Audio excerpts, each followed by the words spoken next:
56. Aki asanteni aki. Wenye wana left murudi sasa, story iko hapa. So 2023 started like any other year. Remember, I think 2022 December was a very busy month for me. Nananijua vizuri, that is when my son did from class 8. It is also when alitahili. So as a single woman, doing all that alone was hectic. But everything went well as planned. Of course, I had saved for all that. So hapo sikuwa na issues na finances.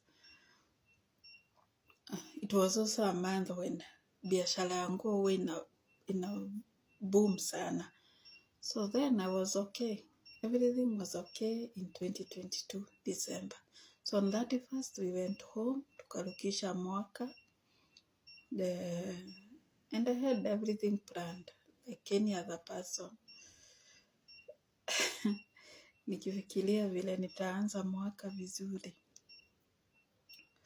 And the year started well.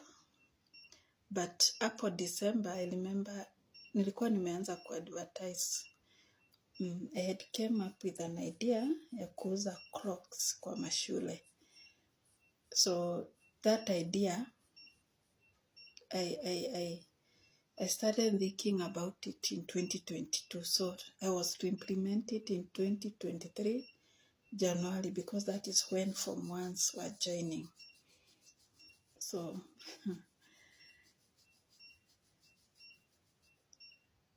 with my idea, I met a friend, and for some reasons I will not mention the names.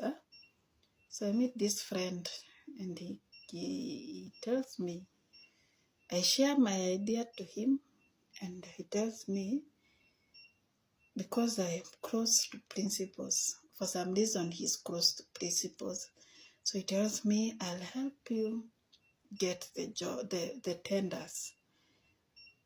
But in every tender, you'll take 80% and I'll take 20%. It was not a bad idea, because kwa biashara ya clocks, I was earning almost 80% profit. So I knew it could not cost me a lot. So, and he did it.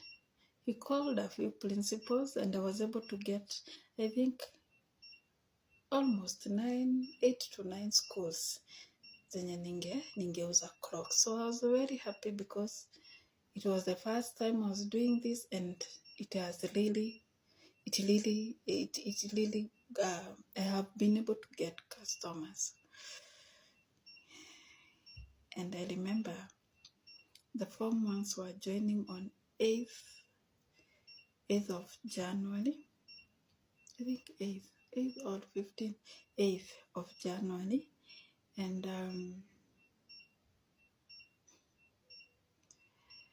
I remember on 7th at night, I did not sleep. I think I slept at 3 in the morning, because I had to make sure that day before the Form 1s reported, all these schools had the clocks at schools, so that when they were reporting, the Form 1s will be issued with clocks. So I really, really did. That weekend, I remember I did not sleep.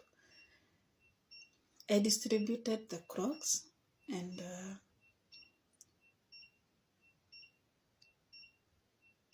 the job went very well. Sana mtu hapa ananiandikia, usiseme clocks zilikuchoma. Wewe ngojea tu story. So this, remember, there was a broker in between me and the schools. So the money was not to come direct to me. I was just acting as a supplier. So he was the person to receive the money, and then now anipatie ndio nigawe 80% ya CP na 20% ya Mr. X. Wacha tumuite Mr. X. So after the 4 months joined,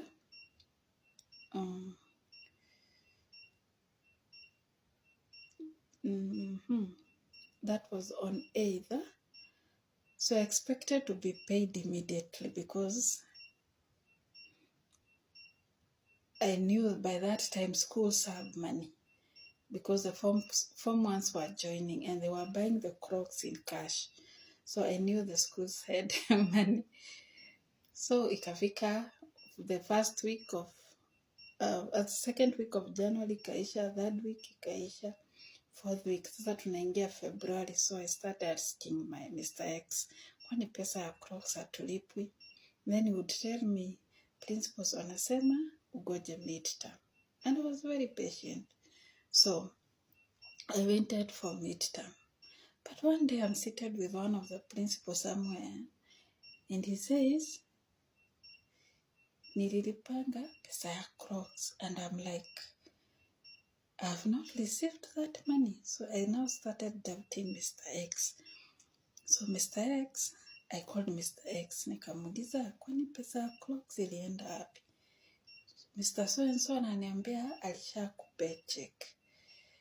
And he was like, hapana, wachana nao maprinciple, usiniruke, hata siwezi taka ni wajue tunafanya kazi na wewe. So I kept quiet. And it went for a long time. Watoto wakarudi midterm. Sijalipwa pesa ya Crocs. So now we are in beginning of March. So now this time now I follow him. I started even threatening him to go to the principal's direct. Naona mtu ananiandikia IGP, wanaume wamekutenda kwa hii maisha. Tani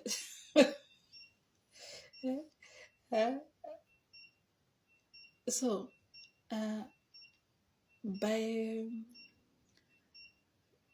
I think March, April, the first week, I threatened him that I wanted to go to the principals to ask for the money. And I think hapo ndio akashtuka. So he started giving me pesa. Manusu.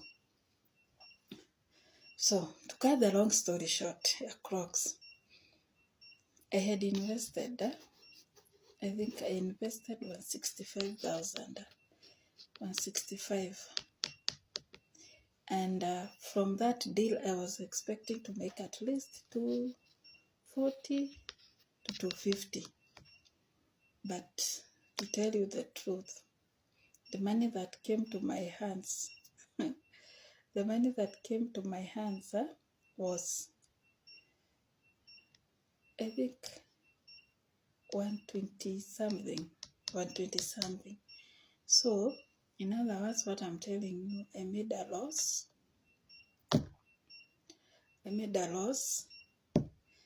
And apart from making a loss, I also lost a very important friend, because juu ya kudaiana, the moment umeanza kudaiana na mtu, you become enemies.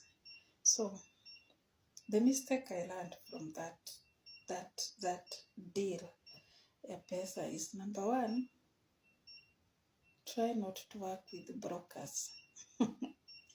Number two, don't trust people so easily. Actually, that has been my mistake all over my life. I always end up trusting the wrong people, but I learned a lesson.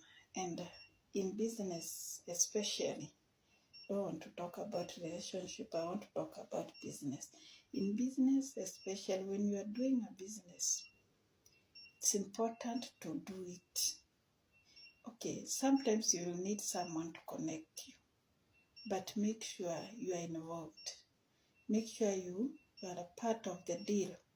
Because I could not approach these principals because hakuna mahali tuliongea na wao about the deal.